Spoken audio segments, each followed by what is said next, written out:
महिला क्रिकेटपटू स्मृती मानधना आणि म्युझिक डायरेक्टर पलाश मुच्छल यांचा आज सांगलीमधील स्मृतीच्या फार्म हाऊसमध्ये शाही विवाह सोहळा संपन्न होणार होता।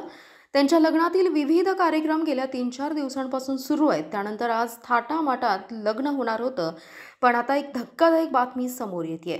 लग्न लागण्यापूर्वीच 1 तास अगोदर स्मृती मानधनाच्या वडिलांना हृदयविकाराचा झटका आलाय।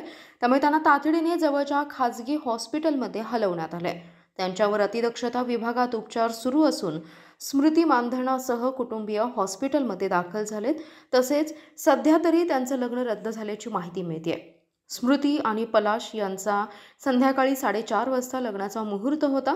त्यांच्या लग्नासाठी क्रीडा आणि विविध क्षेत्रातल्या दिग्गजांची उपस्थिती होती।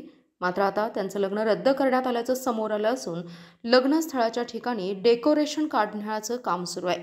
याशिवाय लग्नस्थळाच्या ठिकाणावरून पाहुण्यांना परत पाठवलं जातंय।